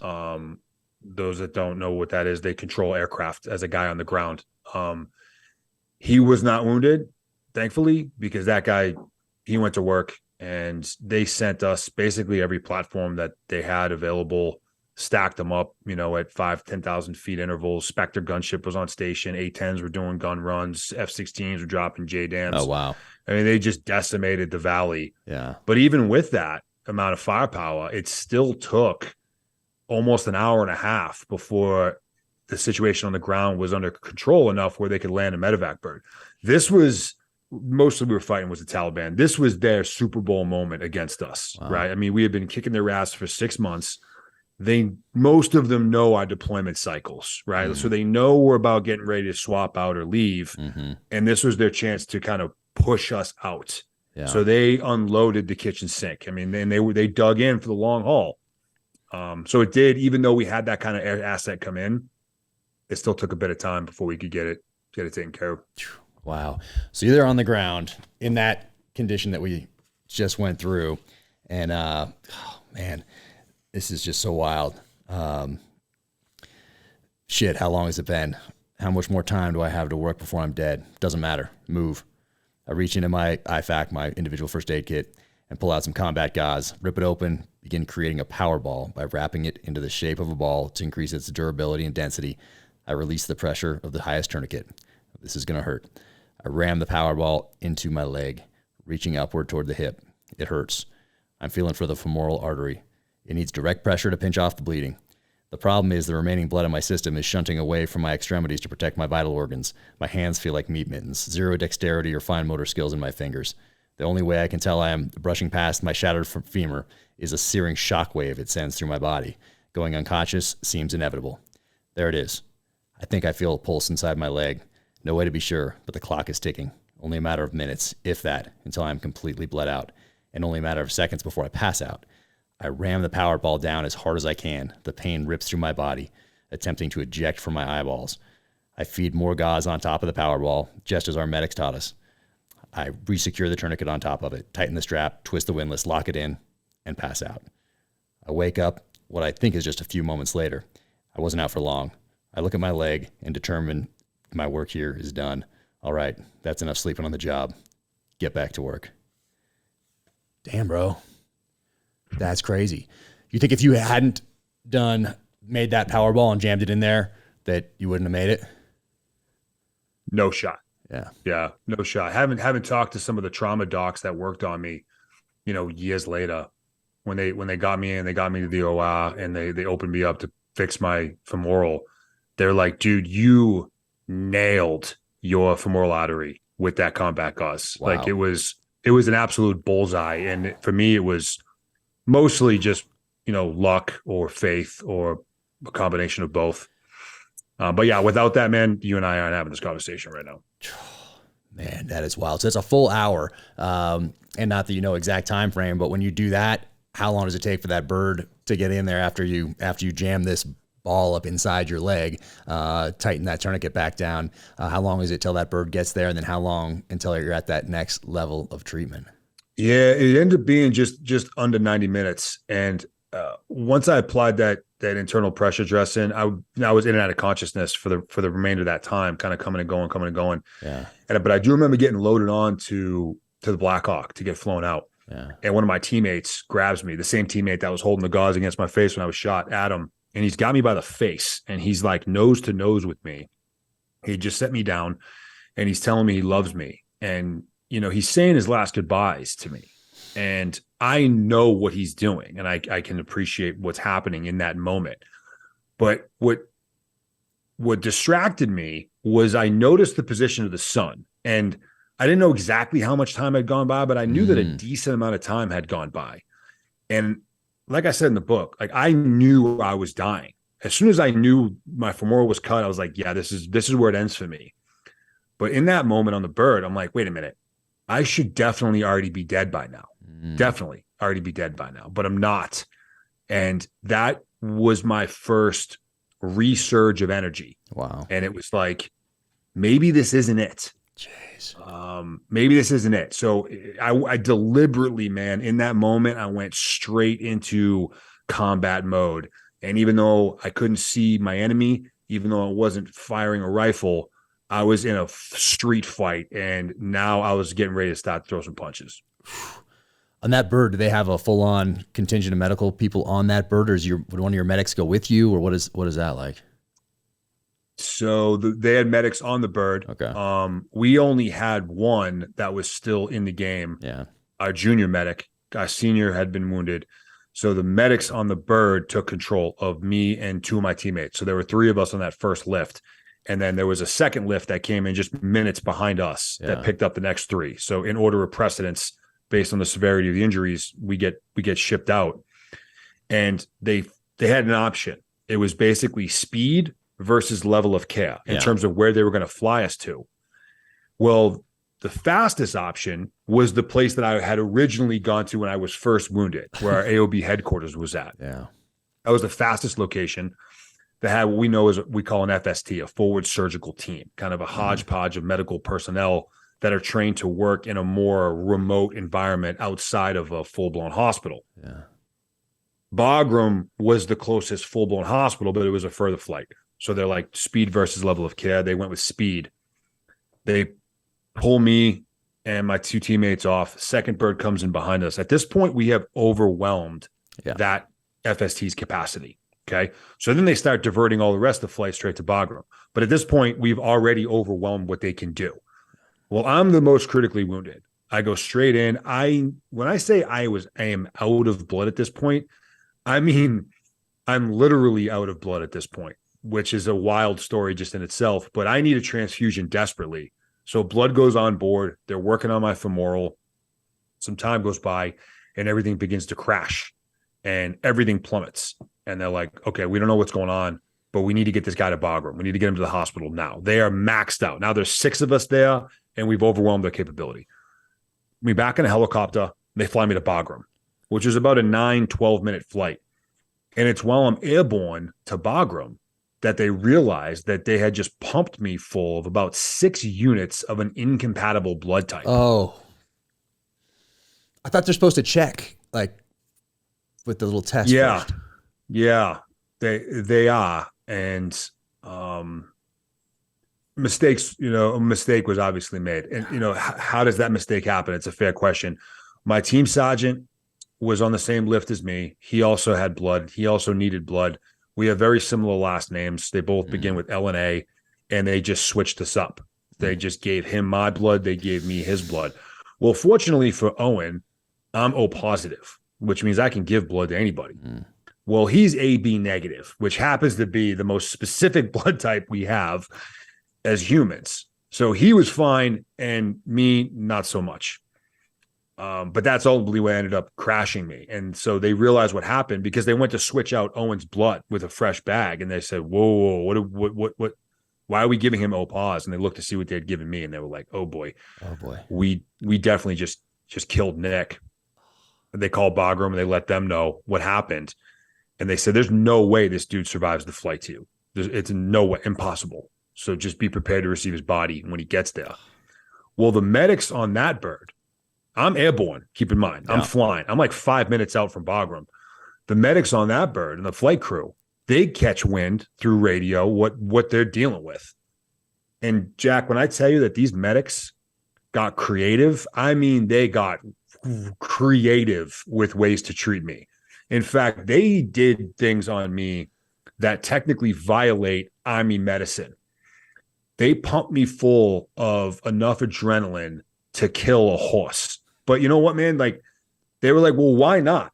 And I've had a chance to talk to some of these guys years later, which is amazing to be able to do that. And one of the powers of the internet and social media, these guys were like, dude, we just figured, like, what the hell? You know, you're telling me this dude is without question going to die. Why don't I just see what happens? You know? So, I mean, a little bit of risk that they took, a little bit of courage to extend out past beyond what they're trained to do, maybe a little bit of insubordination, but, you know, they are amongst the many in which I owe my life to. What does that do when you have the wrong blood type in you and then they pump you full of adrenaline? I mean, you're a big boy, you're strong. They probably looked at you, they're like, this thing will kill a horse. Well, this is a pretty big boy we got here. Wham! You know, like what does that do to counteract what was happening with the wrong blood? It didn't really counteract. Not counteract's the wrong word, but what does it do to have that save you? It basically just like turbo boosted what was happening. So although it was an absolute mistake, and in the medical world, that's considered like an impossible scenario, is giving someone the wrong blood type, because there's so many protocols in place to prevent it. Mm-hmm. I was so empty of blood that I really just needed any blood to keep me alive. Okay. So even though it was incompatible, the blood did keep me going. It caused a whole host of other problems, you know, minutes later, hours later, but it did save my life because I just needed any blood. Well, then my liver and kidneys and lungs all began dying because of the toxic blood that was in my body to me. Wow. So the blood saved me, although because it was incompatible, it was also killing off other parts of my body, but it was also what was keeping me alive. Wow. And then just the massive shot of adrenaline just boosted what little blood I had in me at that point, just to keep me clinging on long enough to get to Bagram. They flushed me with a fresh transfusion, dialysis. I'm intubated. So machines are keeping me alive as they're hoping all these protocols that they put on board can keep me at least somewhat clinging to life. Wow. And I was as close to death, man, as it gets. Like, my pulse would just be a flat line for, you know, a good 5, 6, 7 seconds. And then you'd get like a little beep and then nothing. And then, so, I mean, I was basically done, and it stayed that way for about 3 days, about 4 days. Jeez. Yeah, man. And then I just, you know, that little beep just kind of started to happen more frequently, and, you know, beep, beep, beep, beep. And I slowly came back, bro. Wow. Jeez. You remember hearing that beep? Do you, like, how much of this do you remember, or how much was told to you? Flashes. Actually, one of the saddest memories I have of that time was, they had restrained me because I kept ripping the breathing tube out. So I was restrained to the bed. And when you come to while a machine's breathing for you, it can feel like you're suffocating because the machine is breathing on a certain rhythm. And when you try to do it yourself, it can offset what the machine's trying to do. It's a horrible, horrible feeling. So I'm tied to this bed, and I come to, and I wouldn't be awake for long because, you know, the nurse or whoever was there would notice I was awake, and they just, boom, they'd snow me over, put me right back down. But I was I'd come out of it every now and then. My now wife was deployed at that time, and she was there, and she had a front row seat to this. And one of the saddest memories I have, one of the more emotional memories that I have, is in that moment in Bagram where I'm kind of coming and going, and I look at her, and I can't talk, I can't speak. My mouth is full of tubes and whatnot, but I was trying to, through, you know, telekinesis, if that's the right word, or telepathy, maybe that's the right word, telepathy. I was trying to communicate to her to kill me. I wanted to die. And, you know, I didn't know my status, nothing. I'm in this vegetated state, and I'm miserable, and I don't want to live. It's funny, man. She like knew what I was thinking. And obviously was there to support, and didn't pull the plug, thankfully so. But it was tough. It was a tough 5 days. And they eventually got me stable enough to be able to fly me to Germany, where I could survive a flight to Germany, flew me to Germany. And at this point, they had already taken my foot off because it had been so long since any blood had gotten to it that it was dead. Infection had set in. They fly me to Germany. They amputate me up to the knee. Again, now infection was the problem. And then I'm only there a day. I then arrive at Walter Reed, where I would spend the next,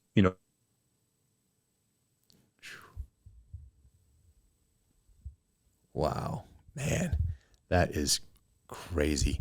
How did they get the blood that wasn't your blood, like, out of you and replace it? Like, how do they do a full type flush? Like, is it just on a machine that eventually gets whatever blood was in you, whatever types, out, and it's replaced with your actual blood type? Is that how that works?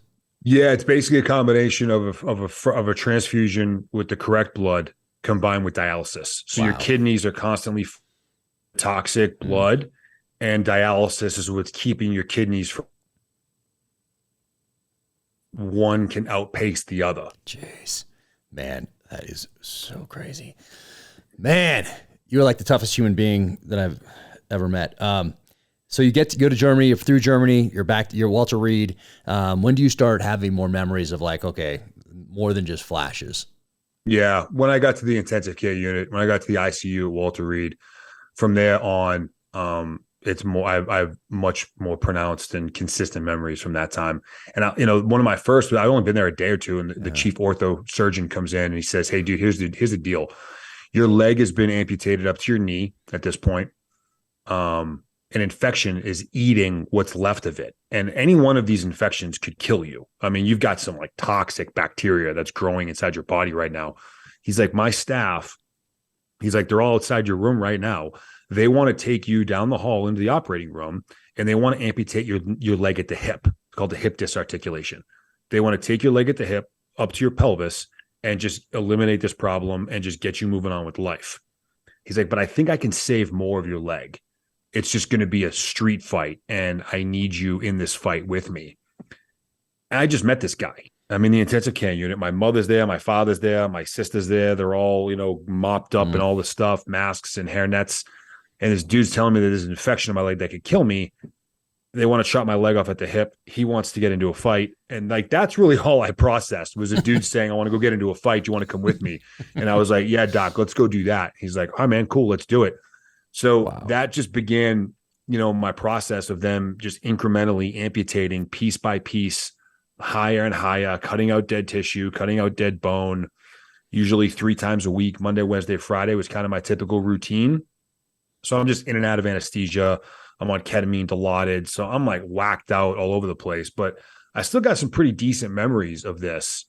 And then, fast forward to about 35 or so surgeries later, and leave me with what I still have today. So as much as I believe, man, that, anything is possible, the difference between being an above the knee amputee and a hip disarticulation are two wildly different things, as is between being a below the knee guy versus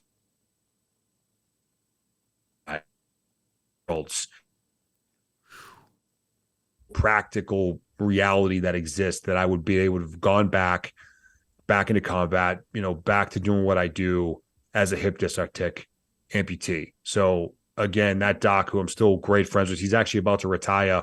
He's a colonel, about to retire. He's actually over in Germany now. I owe, so much to that guy, not only for keeping me alive, but for giving me, my life back. Jeez. And how long between that last surgery and when you start going to PT, and you describe meeting Kelly in the book, one of your physical therapists? How long was that, and what was? Talk a little bit about Kelly.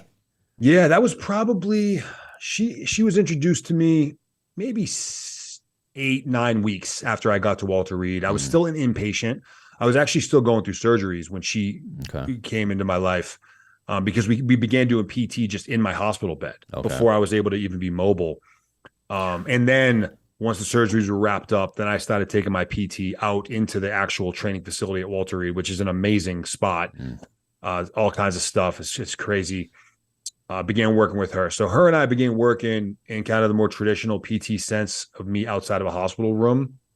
I'd say maybe 12, 14 weeks or so after I got there. Yeah. And then, then from there, you start working with the prosthetists and they get you fitted for, for your leg. And then you start playing that game. It's just a gradual, iterative process, man. You begin to be able to function just as a one-legged guy, right? So crutches, wheelchair, moving yourself around, getting your balance down. And then they introduce, the robot leg to you, and then you start fumbling around with that and figuring that thing out. Kelly was amazing. And I put in the book, she's this amazing combination of being extremely kind and warm and gentle, and also just like an absolute savage who will be absolutely merciless. Right, no mercy in there. No, man, she can bring the pain. Oh, man. That is so wild. So at this point, when do they say, hey, and they're probably assuming medical retirement. At what point do they start talking to you about that? And are you, from the beginning, are you always like, no? Yeah. I was made aware while I was still at the hospital that, once you get back to your unit, you will have a med board and you will likely be forced to medically retire. I made it known to everybody that wasn't going to happen and what my intentions were. My decision, Jack, to go back to the team happened while I was in the intensive care unit. It was that early on. Wow. That even once I knew most of my leg was gone and they were still cutting more of it off every other day. Jeez. From that point was like, fine, just get done doing what you need to do. I know you're going to give me a new leg, and then I know where I'm going. I don't know how I'm going to get there, but I do know what I'm going to do. And I made that wildly clear to anybody who asked or if it came up. And so, my leadership back at Bragg, or even just teammates, when they tell me about the med board and, the likely outcome of that, I was like, yeah, that's not going to happen with me anyway. And we'll figure it out when I get there. And, sure enough, after a year at Walter Reed and, get back to my unit, I made those intentions clear to my chain of command, who did their best from looking at me like a crazy person. Yeah. The med board was triggered. The Army did their best to have me medically retired. I had to dig in. I had to refuse that result. I had to leverage some relationships. I had to get some people with some rank to put their name on a piece of paper. And I tell a lot of, service members, young ones, just about anything in the military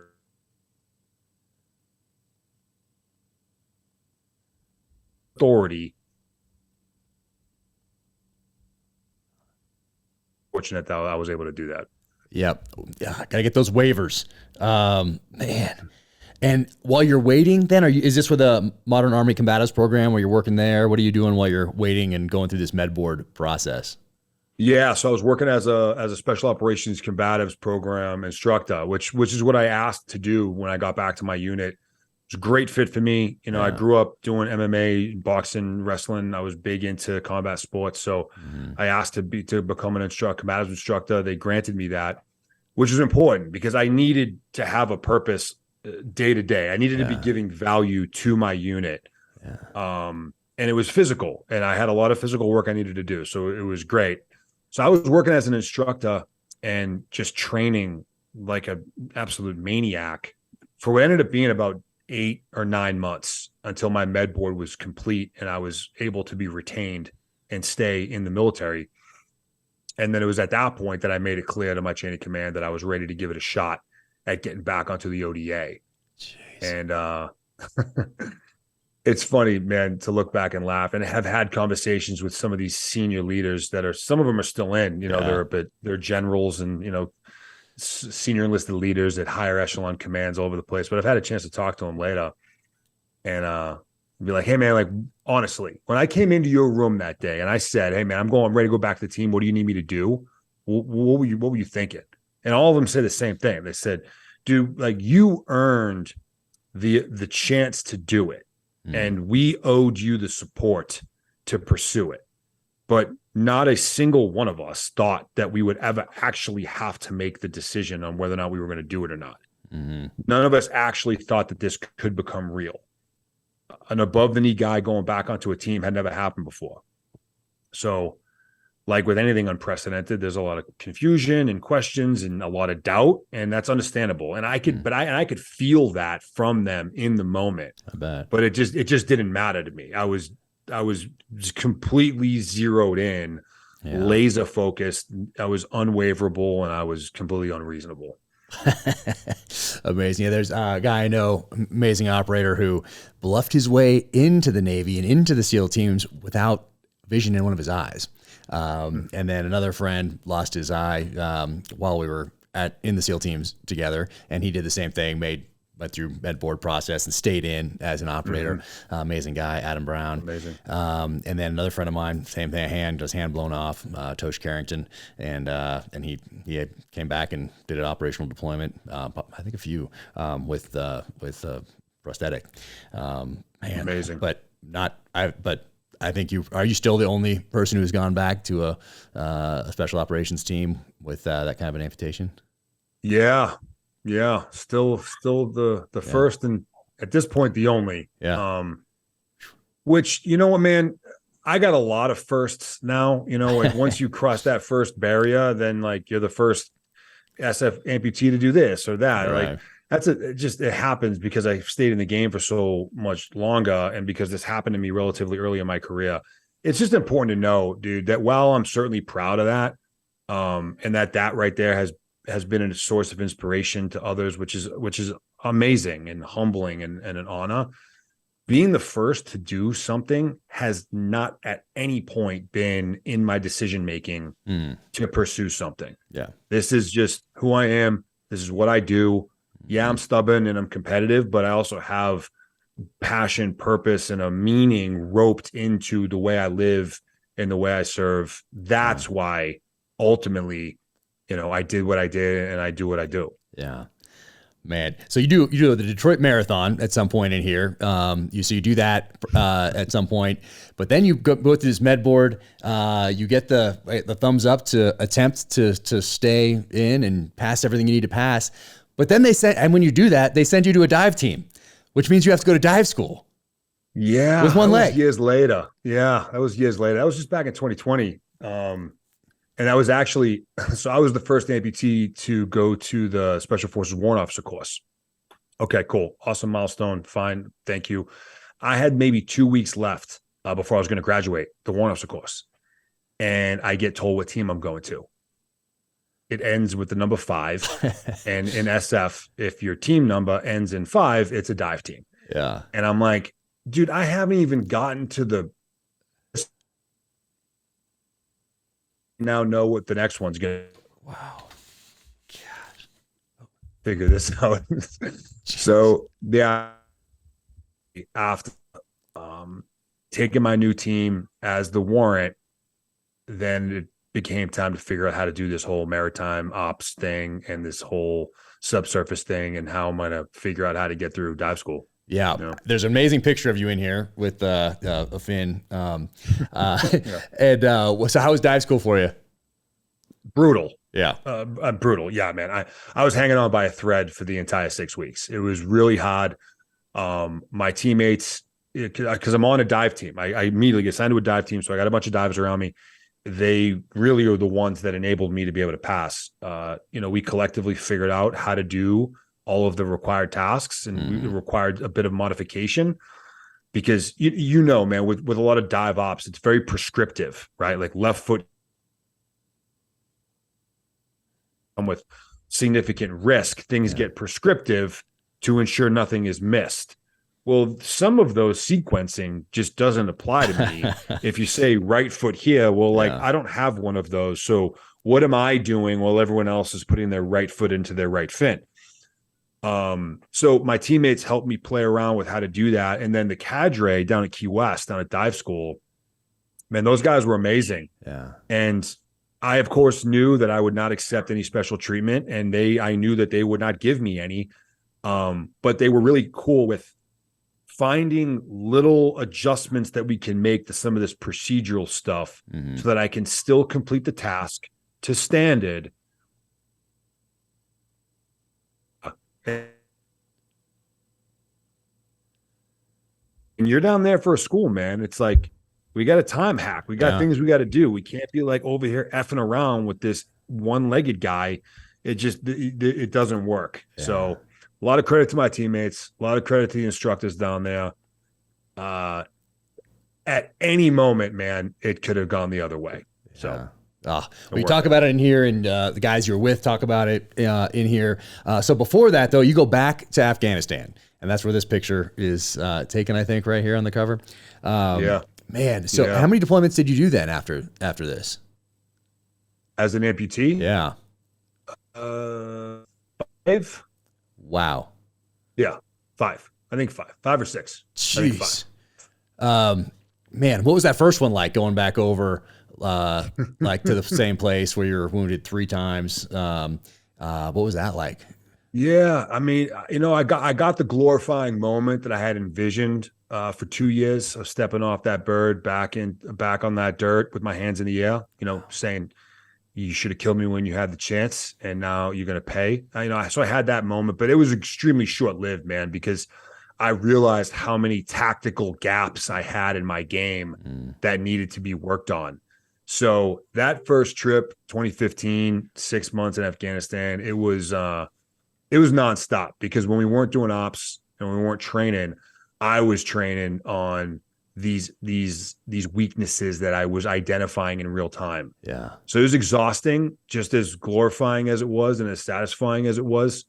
When I got off the back end of that, I think I probably slept for a week. And then a really weird challenge was posed in front of me, because SOCOM and USASOC and the Army and Third Group all wanted to highlight really what we had done collectively. And just like anything that happens for the first time, people are interested in it. And you send a one-legged guy back to an ODA, back into combat, and nothing bad happens. In fact, the team does very, very well for 6 months.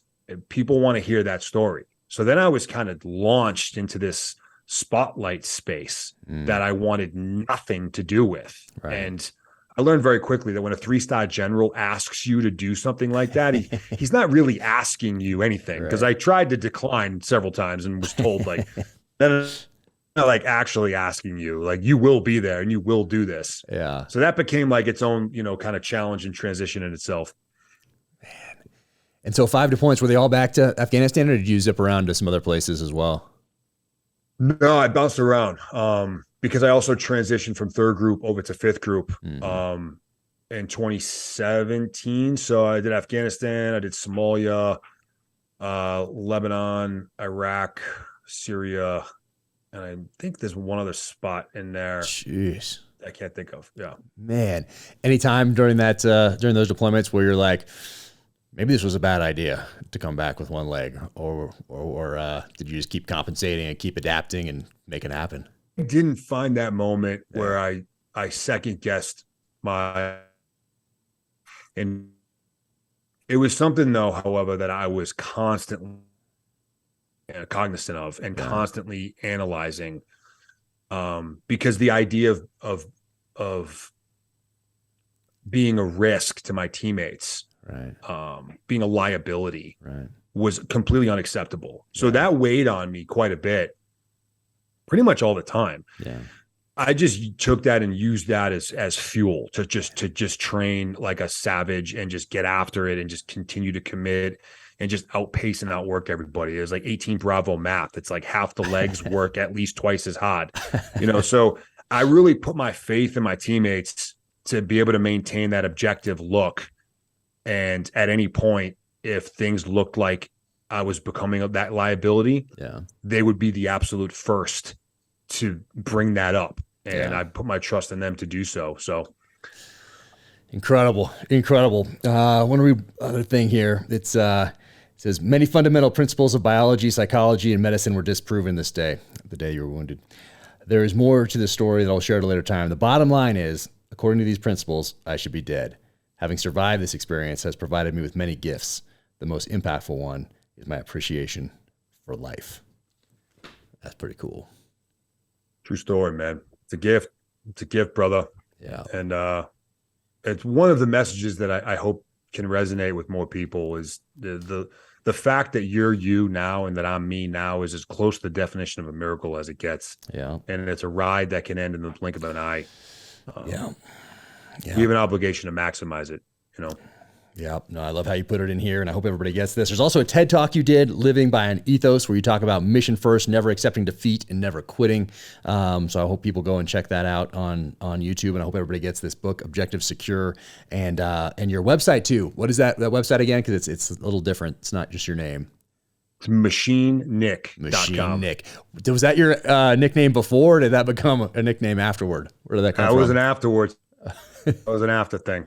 Oh man. And then where did you decide that I'm going to write this book? Was that an Army suggestion, or is that something you wanted to get down for guys? How did this come about? Yeah. So I told you in 2015, I come back from Afghanistan, one-legged guy, you know, I'm doing interviews and I'm answering questions. I'm talking to Congress, all this stuff. And I just hated it. I began slowly and gradually kind of put myself out there a little bit more and more and more, social media and whatnot, and the followings are growing, and I'm getting asked the same question constantly. How did you do what you did? Yeah. And that was coming from people that were just genuinely curious, or people that were struggling with something, and they were looking for some guidance or some mentorship. And I'm answering these questions one at a time, over and over and over and over and over again. And after doing that for, 2 years, I'm like, you know what I'm going to do? I'm going to answer this question in a way that just makes it more efficient to me, to be able to answer it. It was based purely off efficiency. I created, it was like 9 pages in a Word document. And that way I could just go copy, paste, send, boom, done. And I used it that way for maybe like 2 years. Well, 2020 rolls around. I actually just gotten done with dive school. We're in the middle of COVID. Everything's locked down. Gyms are closed. Fight house is closed. It's a weird time for all of us. We all remember. And one of my best buddies, we played football together in college. He hits me up out of the blue and he's like, I think you need to write a book. And I actually hung up on him. I'm like, get out of here, click. And he circles back. He's like, no, really, I think you should. And I'm like, I have no interest in writing a book. I don't like writing. And like, what are you talking about? Again, I got this time and energy on my hand, otherwise would have spent somewhere else. And I gave it some thought, and I was thinking about that Word document that I had created. And I said, you know what, man, I kind of have this thing, and the feedback and the effects have been obvious, and they've been overwhelmingly tremendous. And he's like, I think you figured out what your book is. So I just committed to the project, and it was around July of 2020 that I made this decision. We were going into Iraq in December. So I just gave myself that window just to see what I could come up with. And, anything worth doing is worth doing right. So I said, I'm going to do this. I'm going to do it well. And I'll tell you, dude, you know this better than I do. Maybe 3 weeks in, I became obsessed with this. Yeah. And it was crazy for me, this knuckle dragging jock grunt, to be waking up at 3 a.m. and I just have to go write. Wow. And even just saying that to you right now is bizarre for me. But what I think is cool is, even at the age of 30, 8, you can discover passions that you have that you otherwise, never would have thought were there. Mm-hmm. And writing has turned into one of those for me. So it still very much is the same thing it initially was. Nice. It answers the how, and it touches on the why, as to me getting back to operational status, getting back into combat, but more significantly getting back into the lifestyle in which I love. It's amazing. I hope everybody gets it. Objective Secure, and checks out that website. I'm going to read one more thing here. But you talk about, what your journey, but there's a lot of other things in here too. Inspirational leadership, goal setting. So there's a lot more to this than just the story that we talked about a little bit about today. But right here, you write, this stood out to me. Regardless of the goal that has been met, you cannot remain stuck on it. You do deserve a celebration, absolutely. Pat yourself on the back, enjoy a nice meal, have a drink with your friends, but keep it short. After that, you must locate the next ridgeline, because for the successful, satisfaction does not exist. They are constantly looking to improve. They are always looking for that next objective. So that one stood out to me, because it's always, I finish the book, on to the next one. People are always asking me about, what are you going to go out and celebrate tonight? And nope. I am right back to work. There's multiple projects. Got this, boom, boom, boom, boom. So that one really, really stood out to me. So I hope everybody gets this. And I did want to ask you about the Peter Ortiz OSS Award that you got a little while back. And who is Peter Ortiz? Peter Ortiz is the most decorated member of the OSS. So back during World War II, and at an event hosted by the OSS Society called the William Donovan Dinner in Washington, D.C., the Ortiz Award is one that is presented to someone that has demonstrated courage, leadership, dedication, and discipline, service to their country. Another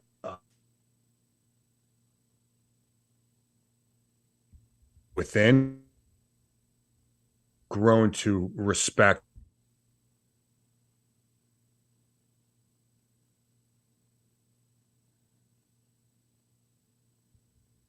honor to be even mentioned and remotely close to some of these men, some of these warriors that were literally the founding fathers of the organizations that that you and I represent.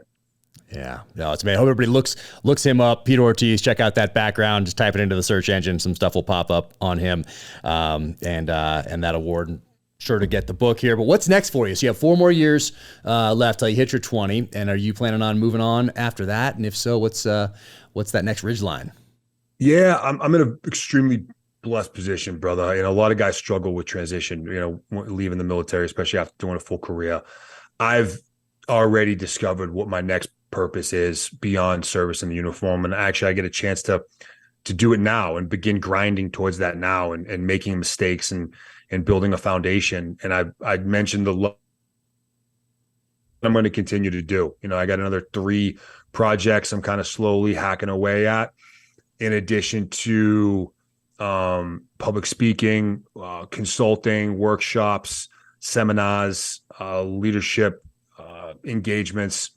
So that's the direction things are going in. I get a chance to live that now as a passion project and a side hustle and a nights and weekends thing, but I know where it's going. So I'm not too eager to get there. I still love what I do in uniform. I still have a lot to learn in this new position I'm in now. I have an enormous responsibility to my team and those that look around and look up to me. And so I have a lot to learn and but I'm fortunate to know what's going to happen on the back end, and I get to work that and live that, now. Man, amazing. Is that the OSS Society Award behind you, or is that something else? What is behind me? No, these are. I'm looking through the camera. Yeah, this is just. I've seen like something that looks like an OSS stiletto there. Remember? No, this is actually something that my wife got. Oh, nice. She was the distinguished honor graduate from the Sergeant Major Academy. Oh, wow. Okay. Nice. Okay. I saw that.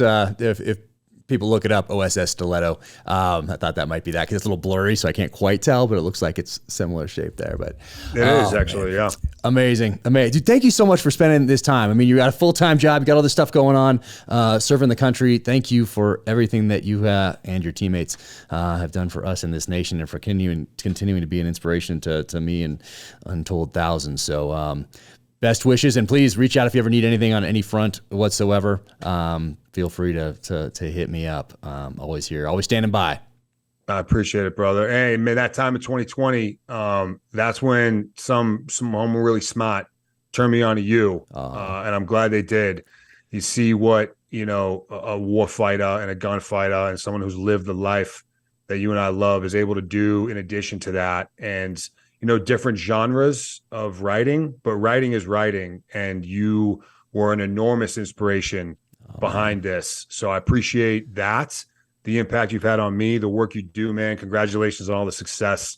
I look forward to seeing you down the line again, brother. So yeah, absolutely. Hopefully we can do it in person sometime soon. So yeah, I look forward to it. Take care, and we'll talk soon.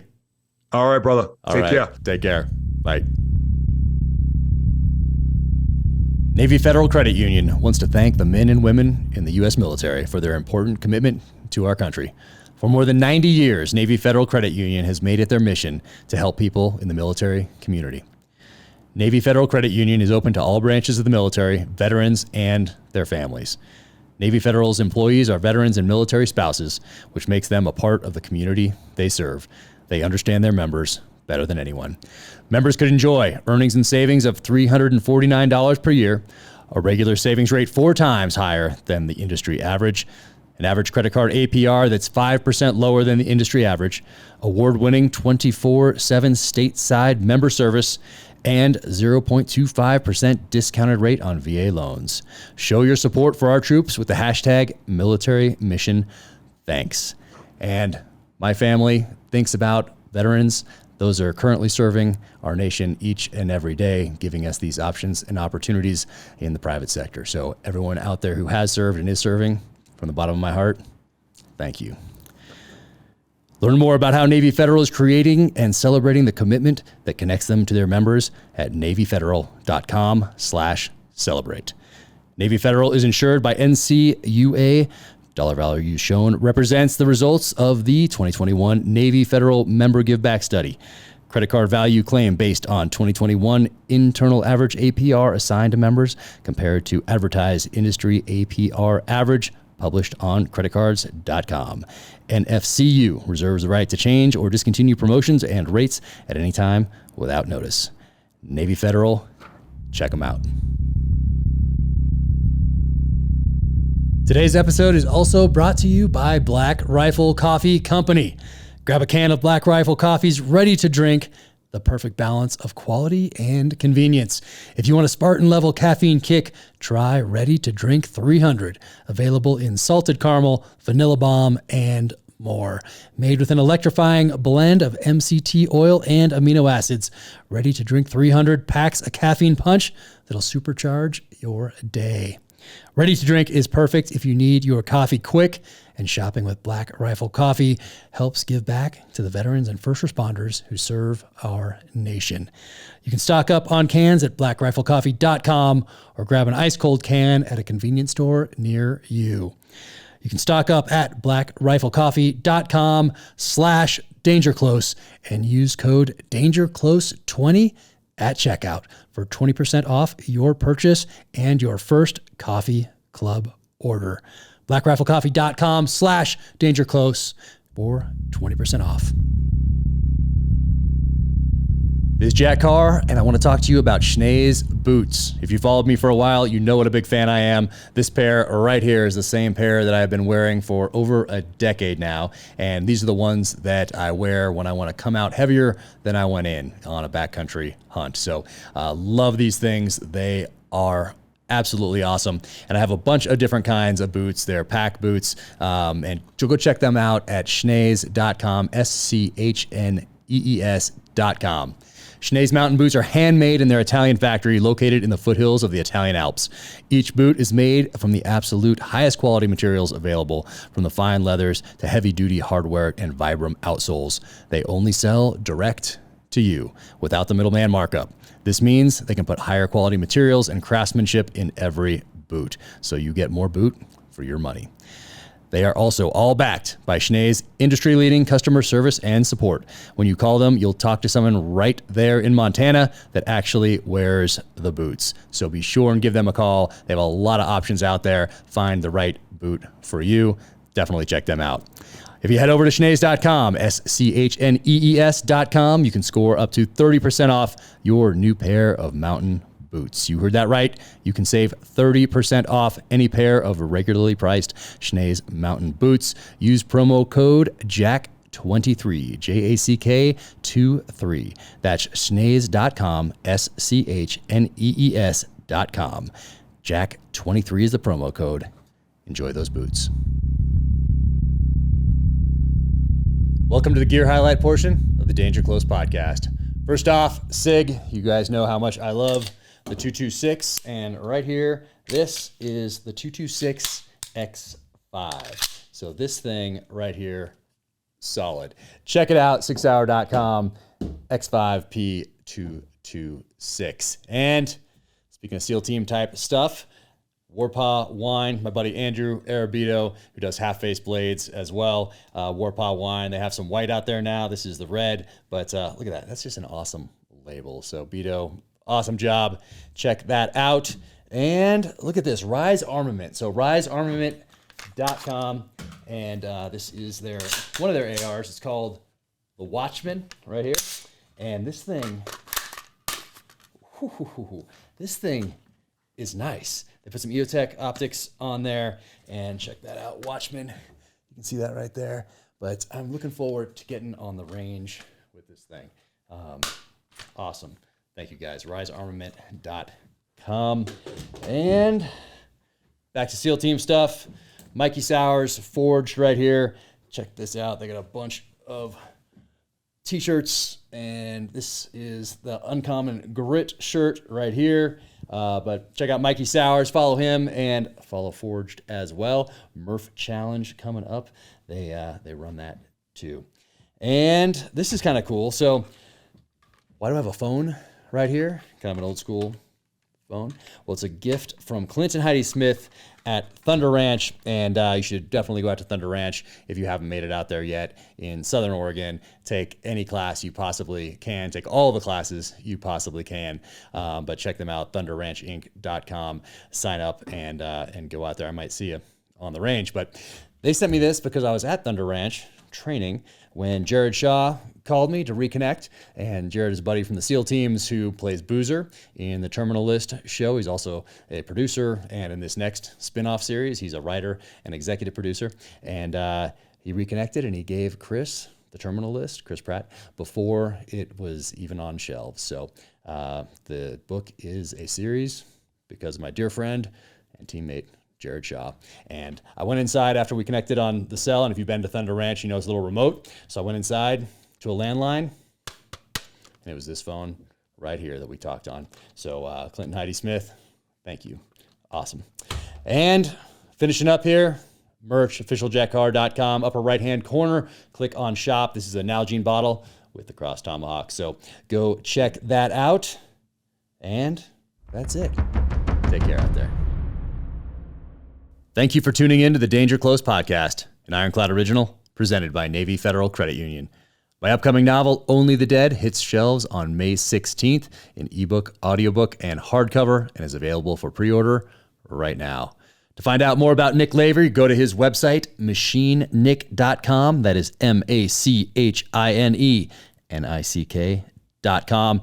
And follow him on the social channels from there. His Instagram is nick.machine.lavery. And go to his YouTube channel, Nick Machine Lavery. You can follow me at Jack Carr USA on the social channels, officialjackcar.com. That is the website. Click in the upper right-hand corner on shop for the merch. And if you enjoyed this conversation, be sure to leave a 5-star rating and review wherever you get your podcasts. Until the next time, take care out there. Stay safe. Be strong. Keep fighting.